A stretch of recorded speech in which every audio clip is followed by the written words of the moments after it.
2024 లేదా 25లో డిగ్రీ లేదా బీటెక్ చదివారా? సాఫ్ట్‌వేర్ జాబ్ కోసం ఎదురు చూస్తున్నారా? అయితే కోడ్ జ్ఞాన్ 100 డేస్ కోర్సులో చేరండి, జాబ్ సాధించండి.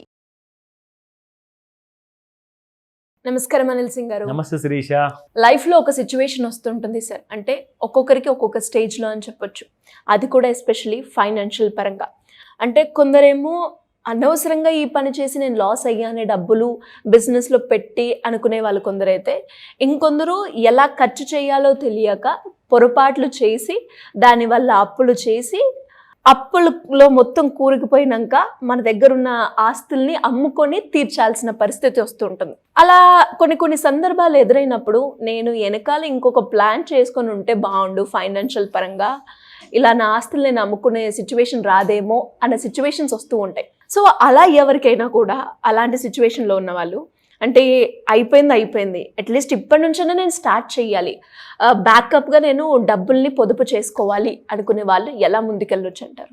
అది ఒక చాలా గ్రిమ్ సిచ్యువేషన్ ఉంటుంది ఒకవేళ ఇలాంటి తప్పు ఎవరైనా చేస్తే. For example even I did many years back. నేను కూడా ఒక సిచ్యువేషన్లో ఉండి తప్పక ఒక తప్పు చేసిన దానికి ఒక లాస్ అనేది భరించాల్సి వచ్చింది అనమాట. అంటే నా ప్రాపర్టీ ఒకటి అమ్ముకోవాల్సి వచ్చింది ఆ టైంలో 2008. సో కానీ దాని తర్వాత అంటే దాని విలువ అది పోయిన తర్వాత తెలిసింది. మనిషి విలువ కానివ్వండి, ప్రాపర్టీ విలువ కానివ్వండి ఉన్నంత వరకు మనం పట్టించుకోము. కానీ ఎప్పుడైతే పోతుంది కదా అక్కడి నుంచి మనకు తెలిసి వస్తుంది, ఓహో ఇక్కడ మనం చాలా పెద్ద తప్పు చేశామే. సో దీన్ని నేను ఎలా కరెక్ట్ చేసుకోవాలి, దీన్ని ఎలా నేను తీర్చిదిద్దుకోవాలి, సో దట్ లైఫ్లో నేను మళ్ళీ ఇలాంటి తప్పు చేయకూడదు. It happened, so happened. ఎలా మరి మీరు డబ్బుల్ని మళ్ళీ ఎలా గ్యాదర్ చేసుకుంటారు? ఎగ్జాక్ట్లీ. సో ఆ ప్రాసెస్లో ఏం జరిగిందంటే I had to literally consolidate all my actions అనమాట. అంటే నేను ఏం చేశానంటే అనవసరమైన క్రెడిట్ కార్డ్ ఖర్చులు కానివ్వండి, అనవసరమైన మూవీస్, రెస్టారెంట్స్, ట్రిప్స్కి వెళ్ళిపోవడము, అంటే అసలు మీనింగ్లెస్ అనమాట. మీనింగ్లెస్. సరే డబ్బులు వస్తున్నాయి కదా, ఇది 2008లో ఆ టైంలో ఏంటంటే అసలు విచ్చలవిడిగా మనం సరే ఇన్కమ్ వస్తుంది కదా అని చెప్పేసి ఖర్చు పెడుతూ ఉంటాం. మనం అది ఎవరైనా కానివ్వండి, నెలకి 1000 సంపాదించే వాళ్ళు, 1,00,000 సంపాదించే వాళ్ళు అందరూ చేస్తారు ఖర్చులు. కానీ మీనింగ్లెస్ అండ్ మీనింగ్ఫుల్ అంటే దీనికి అర్థం ఏంటంటే మీరు పెడుతున్న ఆ పెట్టుబడినా లేదంటే అది ఖర్చు కోసం మీరు డబ్బులు తీస్తున్నారా బయటికి, అది తీసిన తర్వాత దానివల్ల మీకు ఏం దక్కుతుంది అది మీరు ఒకసారి ఆలోచించండి. ఎందుకంటే లైఫ్లో మనం ఒక్కళ్ళమే కాదు కదండి, మన ఫ్యామిలీలో ఉన్నది మన తల్లిదండ్రులు ఉంటారు, సిబ్లింగ్స్ ఉంటారు, పెళ్లి చేసుకుంటే భార్య, దాని తర్వాత మళ్ళీ పిల్లల ప్లానింగ్ ఉంటుంది, మళ్ళీ వాళ్ళ భవిష్యత్తు, ఇవన్నిటికి మనకు 360 degrees రెస్పాన్సిబిలిటీస్ ఉంటుంది. వెనక ముందు చూసుకుంటూ ఉంటే అమ్మో ఇంత ఉందా నేను చేసుకోవాల్సిన పనులు అని చెప్పేసి మనకే అర్థమవుతుంది. సో నాకేం అర్థమైందంటే అప్పుడు 2009 నుంచి I started consolidating all my assets అనమాట. అంటే నా దగ్గర ఒక గ్రాము బంగారం కూడా ఆ టైంలో నేను ఒకవేళ ఉంటే దాన్ని ఎక్కడ వెళ్ళకుండా, దాన్ని మళ్ళీ అనవసరంగా తాకట్టు పెట్టకుండా, ఎవరికి అమ్మకుండా నేను ఆ 1 గ్రామ్ బంగారం నుంచి ఇంకెన్ని గ్రాముల వరకు నేను సంపాదించుకోవాలి, దానికి ఒక అజెండా ప్రిపేర్ చేశాను. దాని తర్వాత మళ్ళీ నేను మ్యూచువల్ ఫండ్స్ కానివ్వండి, స్టాక్స్ ఇన్వెస్ట్మెంట్స్ కానివ్వండి, నా పోర్ట్ఫోలియో కానివ్వండి, అది ల్యాండ్ కానివ్వండి, ఇంకా ఏదైనా కానివ్వండి, పిల్లల కోసం చేయాలి. ఎందుకంటే అప్పటికి నాకు ఆల్రెడీ 2 పిల్లలు ఉన్నారు. సో ఆ టైంలో చేయాల్సిన పెట్టుబడులు కానివ్వండి, తీసుకోవాల్సిన జాగ్రత్తలు కానివ్వండి, నేను ఇమీడియట్గా తీసేసాను. అవన్నీ చేసేసాను అనమాట. ఆ ప్లాన్ అంతా ఎగ్జిక్యూట్ చేయడం వల్ల ఏమైందంటే నేను ఇమ్మీడియట్గా నెక్స్ట్ 2010 and 2011 లోపల I came in to a good form అనమాట. సో దాట్ చేసిన తప్పుకి నేను నెక్స్ట్ 3 years వరకు కొంచెం బాగా స్ట్రిక్ట్గా నా ఖర్చులన్నీ కూడా తగ్గించేసి జస్ట్ వచ్చిన సంపాదనలో 3 పూటలు 2 పూటలే మనము తిని ఒక లాంటి kind of frugal living style, మీరు అన్నట్టుగా సిస్టమాటిక్ లివింగ్, ఒక డిసిప్లిన్డ్ లివింగ్, అలాగే డిసిప్లిన్డ్ ఇన్వెస్టర్గా మారా, ఒక డిసిప్లిన్డ్ కైండ్ ఆఫ్ హస్బెండ్ కానివ్వండి, ఒక డిసిప్లిన్డ్ ఫాదర్ కానివ్వండి. ఎందుకంటే నన్ను చూసి నా ఫ్యామిలీ వాళ్ళు కూడా నేర్చుకుంటారు. అవునవును. So that's really important and it really helped. నేను ఎలాంటి లైక్ లిటరలీ ఎవరి కోచ్ అని, ఎందుకంటే నేను ముందు నుంచి అదే ఫీల్డ్లో ఉన్నాను కాబట్టి నాకు నేను చేసిన తప్పుకి నేను కరెక్షన్ చేసుకుంటేనే then I can lead an example అని చెప్పి. ఆస్తి అమ్ముకున్నారు, ఇల్లు అమ్ముకున్నారు, ఇప్పుడు ఇల్లు కొనుక్కున్నారు. Like completely rebalanced my entire assets. And ఫర్దర్గా చెప్పుకోవాలి అంటే ముందటి కంటే 4 ఇంతలు ఇంకా ఎక్కువగా మనం సంపాదించుకున్నాము హ్యాపీగా. అలాంటి కైండ్ ఆఫ్ స్టేజ్లో మనం వచ్చేసాము. ఇదంతా కేవలం ఒక సిస్టమాటిక్ వేలో మీరు వెళ్ళడం. అబ్సల్యూట్లీ. అంటే మన బండి పట్టాలు ఎక్కకపోతే అది ఎక్కడికో వెళ్ళిపోతుంది, ఏ అడవుల్లోకో వెళ్ళిపోవచ్చు, ఏ గోతుల్లోకి వెళ్ళిపోవచ్చు, యూ నెవర్ నో ఎక్కడికి వెళ్ళిపోతుందో. సో మీకు ఒక గమ్యానికి మీరు చేరుకోవాలి అనుకుంటే ఫస్ట్ ఆఫ్ ఆల్ మీ దారి ఏంటో మీరు నిర్ణయించుకోండి. నా దారి స్ట్రైట్గా వెళ్తుందా, లేదంటే క్రాస్ రోడ్ నుంచి వెళ్తుందా, నేను ఎక్కడ నిలబడ్డాను, అవన్నీ మీరు తెలుసుకుంటే you are done and you will become a nice millionaire kind of a person. So నేను ఇవన్నీ రెగ్యులర్గా చేస్తూ వచ్చాను కాబట్టి నేను చాలామంది అడిగారు నాకు ఈ ప్రశ్న, సార్ 30 years 20 years 10 years మీరు అంటారు, ఓకే నేను కాస్తంత రిస్క్ తీసుకోవడానికి నేను రెడీగా ఉంటే నాకు ఇంకొక దారి చూపెట్టండి. నేను ప్రతిరోజు ఆ నెల లోపట 500 రూపాయల నుంచి కనీసం ఒక 20,000 రూపాయల వరకు నేను సంపాదించుకోవాలి అంటే నేను ఎంత రిస్క్ భరించాల్సి వస్తుంది, ఎంత పెట్టుబడి పెట్టాల్సి వస్తుంది. నేను రిస్క్ గురించి ఒకటే మాట చెప్పా. రిస్క్ లేకుండా మీరు ఇంటి నుంచి అసలు బయటికి కూడా రాలేరు. మీరు రిస్క్ లేకుండా ఆ రిస్క్ని బేర్ చేసుకుంటూ మీరు ఆఫీస్కి వెళ్ళలేరు. సో అంటే మీరు రిస్క్ని ప్రతిరోజున క్యాల్కులేట్ చేసుకుంటూ, రిస్క్ని మినిమైజ్ చేసుకుంటూ, సేఫ్టీని ఇంక్రీజ్ చేసుకుంటూ మీరు దారిలో నడుస్తున్నారు. అది మీరు బైక్లో వెళ్తున్నారా, కార్లో వెళ్తున్నారా, మెట్రోలో వెళ్తున్నారా, ఎక్కడికైనా. సో మన జాగ్రత్తలో మనం ఉన్నప్పుడు మీకు అక్కడ యాక్సిడెంట్ కానప్పుడు ఇక్కడ కూడా యాక్సిడెంట్ అవ్వదు. అంటే మీకు ఇక్కడ కూడా పెట్టుబడి విషయంలో లాస్ అనేది రాదు.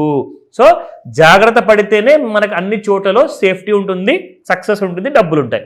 సో మీకు దీనికి ఆధారంగా చాలామంది ఏం చేశారంటే లిటరల్గా they took up a little risky kind of trading analysis అనమాట. సో ఇది నేను ఎవరికి రికమెండేషన్ ఇవ్వను, ఇది కూడా మీరు కూడా చేయండి, నేను చేశాను కాబట్టి నాకు వచ్చాయి కాబట్టి డబ్బులు మీకు కూడా వస్తాయని చెప్పి నేను చెప్పట్లా. నేను ఏమంటున్నానంటే మీ నిజ జీవితంలో ఒకవేళ ఇలాంటి ఏదైనా నేర్చుకోవాలి అనుకుంటే మీకు ఆప్షన్ ఉంది, కానీ హై రిస్క్ హై రివార్డ్, అది మీరు గుర్తుపెట్టుకోండి ప్లీజ్. సో నేనేమంటానంటే మీకు ఇక్కడ చిన్న ఒక ఎగ్జాంపుల్ చూపిస్తా, దానివల్ల మీకు ఒక ఐడియా అనేది వస్తుంది. ఇది మనం చేయొచ్చా లేదా అన్నది తర్వాత మీరే నిర్ణయించుకోండి.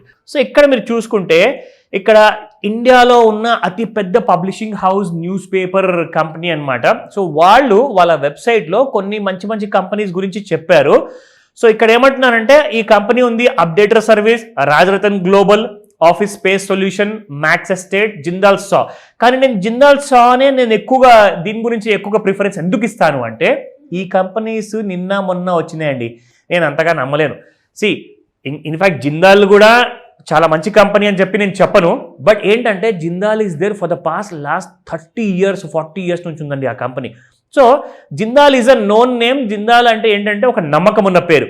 సో వీళ్ళు ఏమంటున్నారంటే దాదాపు ఈ కంపెనీ స్టాక్ మీరు కొనుక్కోండి, కరెంట్ ప్రైస్ 257 258 ఉంది, మీరు 412 టార్గెట్ వరకు అంటే 60% మేరకు ప్రాఫిట్ వస్తుంది. అంటే మీరు 1,00,000 రూపాయలు ఇవాళ పెడితే మీకు ఒక సంవత్సరం లోపల 2 సంవత్సరాల్లో మీకు 60% అంటే 60,000 అదనంగా మీకు వస్తాయని చెప్పేసి ఇక్కడ ఎగ్జాంపుల్గా చూపించారు ఇది. సో నేనేం చేశానంటే ఇలాంటి స్టాక్స్లో మనం జిందాల్ సా ఒకవేళ ప్రిపేర్ అయితే మీరు గనక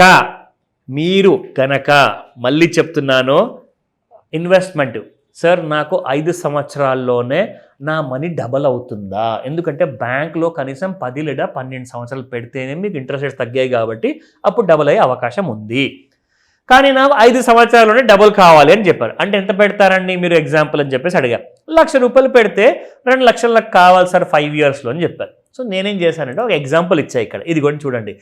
జిందాల్ సా కంపెనీ మీరు ఒకవేళ ఇప్పుడు మనం 2025లో ఉన్నామా, కోవిడ్ వచ్చిన సంవత్సరంలో 2020లో సేమ్ ఇదే నెలలో సెప్టెంబర్ నెలలోనే మీరు ఒకవేళ 1,00,000 రూపాయలు జిందాల్ సాలో పెడితే అలాంటి స్టాక్స్ ఇంకా చాలా ఉన్నాయి, మంచి మంచి కంపెనీస్. ఈ రోజు నుంచి మళ్ళీ నెక్స్ట్ 2030 వరకు కూడా మీకు చాలా కంపెనీస్ అలా 5 yearsలో ఇచ్చే మంచి రిటర్న్స్ కంపెనీస్ ఉన్నాయి.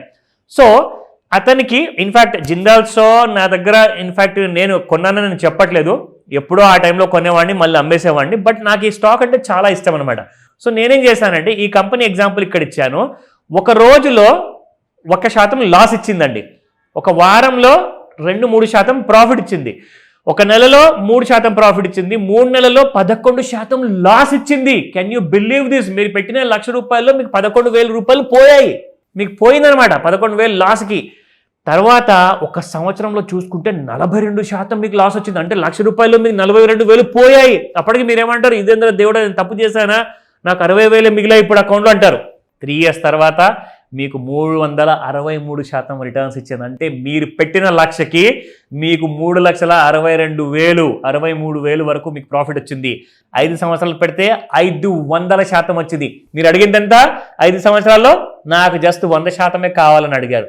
సో ఇలాంటి మంచి ఇంట్రెస్టింగ్ హోంవర్క్ ఎలా చేసుకోవాలి, దానికి కోర్స్ ఉంటుందా, దానికి మాస్టర్ క్లాస్ ఉంటుందా, ఈ డీటెయిల్స్ అన్నీ కూడా కాల్ చేస్తే చెప్తా. డెఫినెట్గా సార్, చాలా మంది కూడా ఇంకా ఇంట్రెస్ట్ కూడా చూపిస్తున్నారు ఈ మధ్య కాలంలో ఫైనాన్షియల్గా స్టేబుల్ అవ్వడానికి.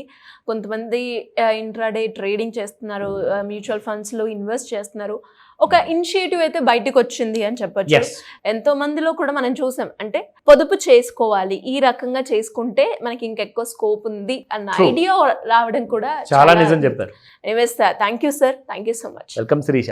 సుమన్ టీవీలో మీ పర్సనల్ అండ్ బిజినెస్ ప్రమోషన్స్ కోసం కింది నెంబర్కి కాంటాక్ట్ చేయండి.